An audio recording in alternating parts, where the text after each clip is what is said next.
Táchira, potencia informativa. Hoy en día lo seguiremos demostrando que nosotros somos patriotas revolucionarios y gracias a esa enseñanza que nos dejó nuestro comandante, hoy en día sigue la revolución más fortalecida que nunca. El comandante interno Hugo Chávez se caracterizó por ser un hombre creador, natural, de consignas revolucionarias que marcaron siempre un hito, ese por ahora del 4 de febrero, patria, socialismo, muerte, unidad, lucha, batalla y victoria, patria, patria, patria querida, entre muchas otras frases que comprenga a su pueblo. Esto nos indicó siempre su calidad indiscutible de conductor social. Y para personas como yo, que tuvimos ese gran honor de representarlo internacionalmente, siempre nos sentíamos orgullosos de los pasos que daba, pues siempre supo entender y comprendió a su corazón del pueblo, así como sus cualidades de líder indiscutible, carismático y capaz de hacer sentir y conmover hasta el más duro de sus adversarios. Como lo dijo Ramos Alup en la mesa del diálogo, que él escuchaba todos los discursos de nuestro comandante. Pues sí, todo 11 tiene su 13. No es solo un ejercicio acertado del manejo de la propaganda revolucionaria y de esa imagen que siempre el presidente representó. Es también un claro reconocimiento al glorioso pueblo venezolano, quien una vez cometida la traición de personas que jugaban a vender nuestro país, en menos de lo que canta un gallo, el pueblo tomó las calles para rescatar a su líder, exigiéndole a los leales y patriotas de la Fuerza Armada Nacional Bolivariana no parecer el proyecto cívico-militar sustentado en el ideal bolivariano, zamorano y socialista que lideró y seguirá liderando siempre nuestro líder supremo Hugo Chávez. Aquel fatídico 11 de abril, día del golpe de Estado a nuestro presidente. En ese sentido, desde la Cancillería, desde donde yo tuve el espacio para poder observar tantos movimientos que se hicieron, desde los espacios internacionales se desplegó una tarea en el marco internacional y se comenzó a construir una red internacional en la Internet para poder denunciar a aquellos quienes, desconociendo la voluntad del pueblo, pretendieron deponer nuestro líder, nuestro presidente. Como dijera nuestro comandante supremo, el 11 y el 12 lo conmemoramos, subrayamos a un pueblo que no debe perder la memoria, pero el 13 siempre lo celebraremos y haremos una fiesta popular. Restituyó el hilo constitucional en una acción cívico-militar indisoluble e inquebrantable, que trajo de vuelta al presidente legítimo de todos los venezolanos. Los medios de comunicación comunitarios fueron acosados y cerrados, y con la televisión pública fuera de combate. No había ningún espacio por donde la revolución dijera la verdad de los hechos. Los medios privados silenciaban a todo aquel que no apoyara el golpe. Sin embargo, algunas voces y medios consiguieron romper el bloqueo para informar la verdad. Una de las más destacadas fue la actitud valiente del fiscal general de la República, Isaías Rodríguez, que engañó a los medios para hacerles creer que iba a presentar su dimisión. Y cuando salió al aire, denunció que a Chávez lo tenían secuestrado. Los medios lo sacaron del aire en su intervención cuando iba apenas por la tercera frase. El día 12 de abril, lo que se conoce como el Carmonazo, en la autoproclamación por parte de Pedro Carmona de Cámara como presidente de la República, en su primera intervención, deroga la Constitución, el Parlamento y a todos y a cada uno de los cargos electos, convirtiéndose en un dictador absoluto de nuestro país. Estas salvajadas jurídicas y ambiciosas se realizan mediante la promulgación de lo que se conoce como el Decreto Carmona, cuya lista de firmantes es de lo más interesante: Manuel Rosales, un cardenal, representantes de la ONG, hasta de Súmate. Qué casualidad con nuestra actualidad real. El espectáculo de Miraflores fue dantesco. El regocijo de los golpistas no tuvo límite. Una de las intervenciones más irónicas y que fue reflejada por este maravilloso documental La Revolución no será transmitida, es cuando uno de esos, no recuerdo quién exactamente, le da las gracias a los medios privados porque sin ellos no hubiese sido posible el golpe. Terreno internacional, como lo señalé anteriormente, España y Estados Unidos fueron los primeros y los únicos en el mundo en legitimar el gobierno dictatorial de Carmona. De hecho, ambas embajadas estaban al tanto de los preparativos y apoyaron este golpe. Un evento muy importante en la que la hija de nuestro presidente, exactamente María Gabriela, logra contactar al presidente Fidel y desde Cuba a los medios de comunicación en Venezuela y a darle voz a algunos miembros del gobierno legítimo que desde la clandestinidad en la que se encontraban se dirigían al mundo denunciando el golpe. Mientras tanto, en Caracas, los ultraderechistas violentos, vaya que se parece esto a lo que refleja la actualidad, el mismo patrón. De la oposición sitiaron a la embajada cubana, asediándolos, cortándoles el agua, la luz. Y bueno, Capriles tomó por asalto la embajada de nuestros hermanos cubanos, hoy hace 12 años. Y bueno, nosotros y bueno, mucha parte del buró, de los diputados, de los trenes ejecutivos, también nos vimos asediados por más de 53 días que ni siquiera pudimos entrar a nuestras casas en San Cristóbal. Y bueno, creo que siempre cuando quieren hacerle algo a la revolución, siempre salimos más fortalecidos que nunca, porque como dijo nuestro comandante, unidad, lucha, batalla y victoria. Nosotros como bloque revolucionario esos días estuvimos más unidos que nunca. Dormíamos en el Consejo Legislativo, en la Gobernación, en Protección Civil, donde nos agarraba la noche porque nunca pudimos llegar a nuestras casas. Podría creer que Chávez había renunciado voluntariamente. Los rumores eran muchos y apenas se asomaban algunas informaciones que todos deseábamos en ese momento que fueran confiables. Es por eso que el pueblo empieza a plantearse una pregunta: ¿dónde está Chávez? Esos rumores reafirmaron que seguía vivo. La tenían en el fuerte Tiuna y las consignas corrían como pólvora en la calle. A los cuarteles, decía nuestro pueblo. Y así fue como el pueblo fue rodeando el fuerte Tiuna y diferentes comandos y batallones, a pedirle a los soldados de la patria que hicieran algo que liberaran a nuestro presidente. Hombres y mujeres, pero sobre todo mujeres, de los barrios más populares, se jugaron la vida por el corazón de nuestra patria, Chávez. Fue una verdadera demostración de organización popular frente al poder total de los medios de comunicación privados y que actualmente siguen utilizando su estrategia mediática y de cuarta generación para sobrepasar la decisión soberana del pueblo. Los militares leales al presidente empiezan a moverse una vez pasado el desconcierto inicial. Consiguen asegurarse el control de la importantísima brigada de paracaidistas en Valencia e ir aglutinando sus fuerzas. Entre otros leales se encontraba la Guardia Presidencial custodiando Miraflores. Incomprensiblemente, nunca los golpistas sacaron a nuestros valientes soldados de la Guardia Militar y fueron ellos los que la Casa Militar retomaron nuestro presidente. La unión de las fuerzas militares leales al orden constitucional y del pueblo dispuesto a jugársela toda por nuestro presidente consiguió de nuevo que Chávez se rescatara y que fuera puesto de vuelta a Miraflores. En la madrugada del 13 de abril, un comando de fuerzas especiales enviado desde Valencia van a la Horchila y liberan a Chávez, su último destino cuando fue secuestrado.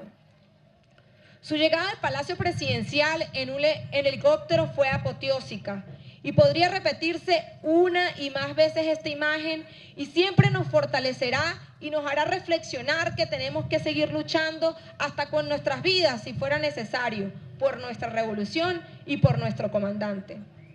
Sin embargo, su primer discurso tras incorporarse al poder fue un discurso de ese Chávez humano, dando un discurso y hablando de perdón y de unidad. Nuestro comandante sí que tenía un corazón gigante, y nuestro presidente actual, el hijo de Chávez, también lo tiene, porque eso de haber escuchado tantas horas a esas personas diciendo tantas cosas en su propia casa es para tener un corazón gigante también. Mientras tanto, la revolución no era transmitida por los medios privados. Se dedicaban a emitir dibujos animados y películas durante todo el día, sin dar información alguna, alegando que se estaba viviendo un tiempo muy difícil y hubiera sido una irresponsabilidad transmitirlo. En estos momentos y en este golpe suave que vivimos, no tuvimos a esos medios, pero tuvimos un medio internacional llamado CNN, que en su programa Conclusiones y en exclusivo pareciera que CNN no quería transmitir más nada de Latinoamérica, sino de exclusivo Venezuela. Y empezó un 4 de febrero, donde mientras que nuestro gobernador estaba dando ese gran discurso como orador de orden en el Museo de la Revolución, donde se encuentra nuestro comandante, al mismo tiempo estudiantes de la ULA empezaron a hacer sus protestas, las cuales se convirtieron en poco pacíficas. Nos alegaban de una mujer, de una estudiante que había sido secuestrada y violada dentro de la ULA, y hasta este entonces no sabemos cuál es el nombre de esa muchacha y mucho menos tenemos una denuncia de ella. Tuvimos días que no podíamos dormir, pero aquí estamos y aquí seguimos luchando.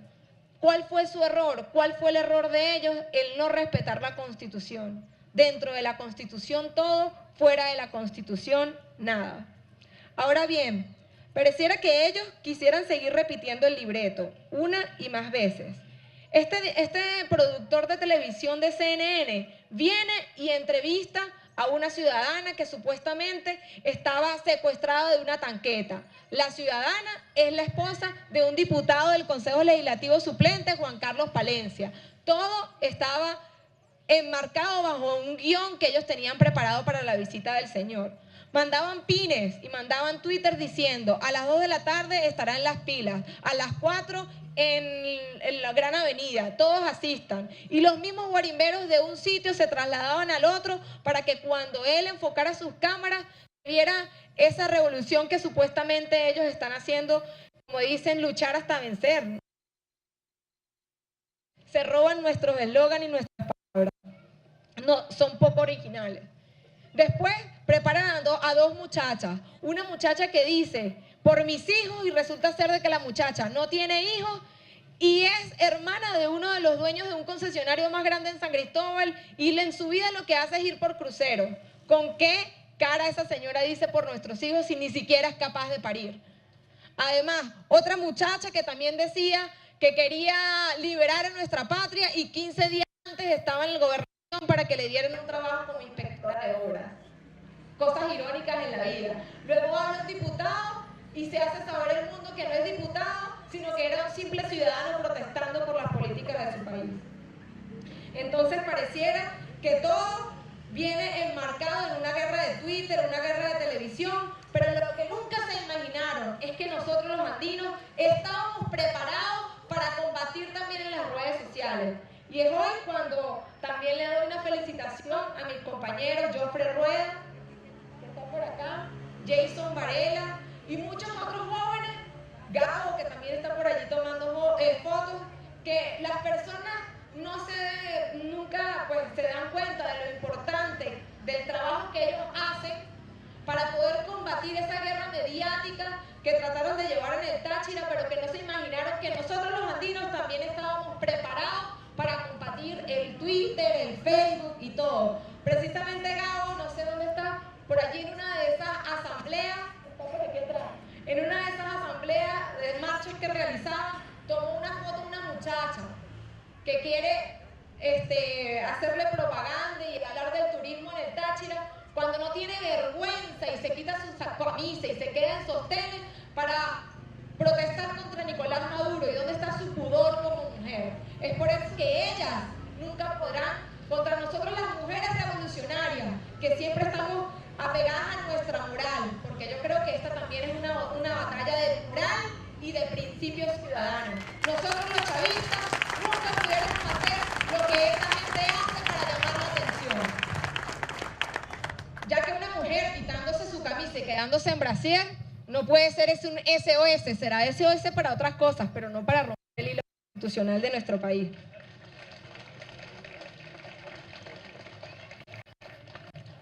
Ahora bien, ya que estamos hablando de mujeres y que las mujeres revolucionarias hemos sido tan valientes, yo en mi discurso quiero hablar de esa senadora brasilera, la señora Vanessa Griciontin, que internacionalmente señaló la arremetida terrorista de la exdiputada María Machado, quien se presentó el pasado 2 de abril, si le sumamos 10, casi que es hoy, el corinazo, ante el Senado de Brasil para buscar apoyo entre los legisladores de la derecha de ese país, para que acusaran al gobierno de nuestro presidente constitucional Nicolás Maduro de instaurar un régimen represivo.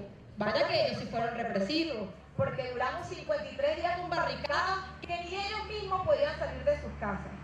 Lo que no esperaba María Machado es que esta señora la confrontara en el Senado y rechazó frontalmente las acusaciones de esta venezolana, quien mostró cómo militantes de Jabú, aliados de Machado, portan en esas protestas que hacen, en esas marchas y que pacíficas, anuncios como dicen: Venezuela necesita de ti, mata a un chavista. Pero hasta ahorita nosotros eso no lo permitiremos ni lo permitiremos. Y gracias a Dios que esa intención que ellos tuvieron en el Táchira no la lograron. Porque con este muchacho Jimmy Vargas, que salió y que bueno, que salió ella diciendo por los Twitter que eso había sido una muerte de un chavista hacia una persona de la oposición, gracias a ese mismo CNN que se ha dedicado más de 2 meses a hablar de nuestra revolución, CNN sin saber logra colocar una imagen donde se descarta que Jimmy Vargas fue asesinado, sino más bien fue un muchacho que perdió el equilibrio en una escalera, cayó y se murió. Gracias a CNN por lo menos, y bueno, los desenmascaramos una vez más. Entre otros argumentos, la senadora Griciontin del Partido Comunista Brasilero denunció que el video llevado por María Corina a Brasil resultó ser un montaje grotesco, así ella lo denunció. También le solicitó explicaciones sobre su negativa de participar en la conferencia de paz y no siguió participando, porque fue a nivel internacional, bueno, representó a otro país y no fue capaz de sentarse en Miraflores a hablar con nuestro presidente Nicolás Maduro. Y fue convocada a la primera mesa de paz y a la segunda mesa de diálogo, donde nuestro Papa envió a su corresponsal o a su delegado para asistir a esta mesa. Entonces, no un gobierno electo por las urnas. Señores, un gobernador no tumba un gobierno, una diputada no tumba un gobierno, un alcalde no tumba un gobierno, y más cuando el gobierno es del pueblo. La senadora le recordó a María Machado que las guarimbas, estos actos de terrorismo vecinal, que Machado ha apoyado en Venezuela, causaron de forma directa o indirecta la muerte de ciudadanos inocentes y de funcionarios de la Guardia Nacional Bolivariana, mientras se ayudaba a despejar lo que ellos decían era un SOS para Venezuela. Cito estas palabras y estas frases muy importantes porque estas de esta senadora podría decirse que es la palabra de Chávez en Brasil, porque si Chávez no nos hubiese dejado la política internacional que nos dejó, y UNASUR, y ese CELAC, y ese Petrocaribe, y ese ALBA que Chávez nos dejó, nunca una senadora del Partido Comunista se hubiese podido levantar en el Senado de Brasil a denunciar a esta venezolana que anda por el mundo hablando mal de nuestra revolución. Cito: no tenemos intención de entrometernos en asuntos internos de Venezuela, ninguna intención. Es decir, para iniciar, que discrepo con lo que dije anteriormente. Voy a citar al presidente Mujica, otro amigo de nuestro presidente Chávez, cuando ha sido presidente y es un hombre muy respetado en el mundo entero. ¿Qué dice Mujica? Y lo voy a leer. Los Estados Unidos no aprenden historia. Pido respeto para Venezuela. Eso lo dijo defendiendo a nuestro país. Algo que nos hizo esa señora apatria, que se sentó en la mesa de la OEA, en un país que ya había roto las relaciones con nuestro país. país, diciendo que era la embajadora secundaria pues, de ese país, para sentarse y poner un video. Menos mal que la OEA, a excepción de Canadá, Canadá, Estados Unidos y Panamá, no dejaron y no permitieron que esa señora se intrometiera en nuestros asuntos cuando no estaba ahí como venezolana, sino estaba ahí como panameña. Cuando el mundo entero pide a Estados Unidos para archivar su política de bloqueo económico a Cuba, porque eso es lo que actualmente la ONU hace y la OEA también, surgen voces de ese gobierno amenazando a Venezuela con sanciones. Parece que María Machado, ¿será que no nos sirvió para nada lo que ella ha aprendido de la historia de Venezuela? Parece que ese golpe que ellos dieron ese 12 de abril, que ese súmate que hizo y que esa insurrección que esa señora se ha dedicado a hacer en nuestro país, no ha aprendido, que se ha equivocado cada vez que ha querido tumbar nuestro gobierno. Desde el inicio de la crisis, ese día 12 de febrero, los Estados Unidos sigue trabajando para imponernos presiones internacionales al chavismo. El primer intento fue con la imposición de una misión internacional para evaluar el caso de Venezuela en la OEA, cosa que fue fallida porque la OEA no lo permitió. Pero es cosa irónica, Estados Unidos pide una intervención de la OEA, pero la UNASUR, que fue un sueño de nuestro comandante, habla que ellos enviarían a sus ministros y gracias a esos ministros, esa mesa de diálogo en nuestro país se pudo concretar hace 2 noches y pudo ser televisada al mundo entero, que los chavistas tenemos el lado verdadero y transparente de la historia, no como habla un exalcalde del municipio de San Cristóbal, que él estaba en el lado correcto. Sería en el lado correcto de los malos, porque una persona buena nunca destroza esa ciudad como la destrozó. ¿Qué clase de las juventudes? Le dice la senadora a la exdiputada. Sería bien irónico decir que es de una universidad donde nacen las manifestaciones, cuando nos destruyeron la UNEFA en San Cristóbal, cuando quemaron libros y cuando quieren arremeter con todos los órganos del Estado venezolano. Es difícil entender, entonces, por qué queman también, después que dice Capriles, que están pasando hambre y queman nuestros camiones de Pedeval, queman nuestros camiones de Mercal, queman el supermercado Bicentenario. Entonces nunca podremos comprender cuál es su fondo ideológico y qué es lo que pretenden estos niños malcriados, porque así es como los podríamos llamar. Un niño malcriado, hijo de papá y mamá, hace lo imposible para conseguir su juguete. Estos niños están haciendo lo imposible para conseguir el petróleo de los venezolanos, pero hace más de 12 años que el petróleo es del pueblo y gracias al petróleo hoy podemos tener al Mercal, hoy podemos tener a Pedeval, hoy tenemos la Gran Misión Vivienda y todas esas obras maravillosas de nuestro presidente y que funcionarios internacionales como mi persona en América Latina y en el mundo.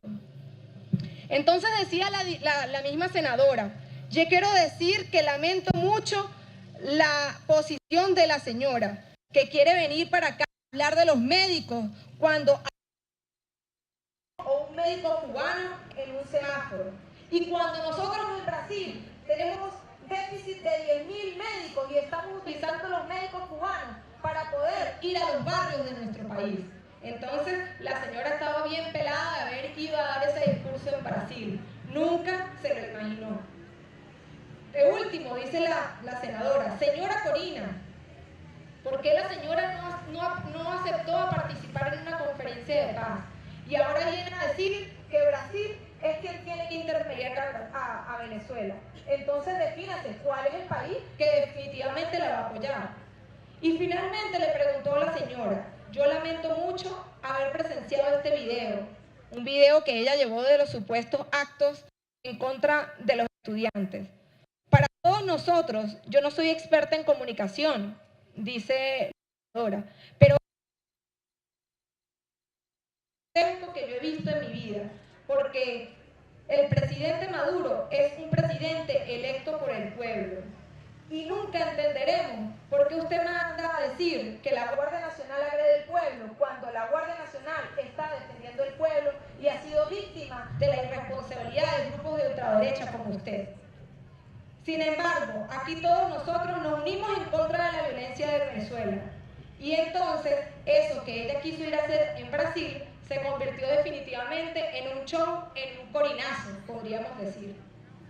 ¿Por qué cité todo esto y por qué hablé de esta senadora del Partido Comunista? Porque una vez más, a nivel internacional, ese gran esfuerzo hecho por nuestro comandante supremo, enmarcado en nuestro plan de la patria, donde se consolida la parte multipolar que habla nuestro presidente, podemos decir diciendo entonces nosotros que los revolucionarios, a los que nos duele la patria hasta en las vísceras, como lo dijera Augusto Mijares y como lo dijo nuestro comandante ese 8 de diciembre, todo 11 de abril tiene un 13. Y nosotros estamos a 2 días de tener un 14 de abril donde celebraremos un año de la consolidación del hijo de Chávez como presidente de la República Bolivariana de Venezuela.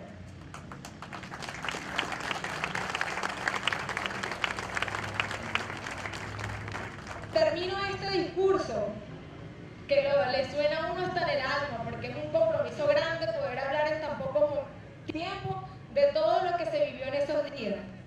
Algo muy importante para las madres, nosotros como madres no podemos dejar que nuestros hijos se contaminen. Como lo decía nuestro alcalde, tenemos que vacunarlos en contra del odio. Pero antes de vacunarlos, hay que informarles sobre el lado correcto y transparente de la historia de nuestra patria Venezuela.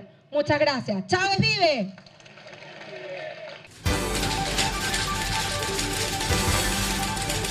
Táchira, potencia informativa.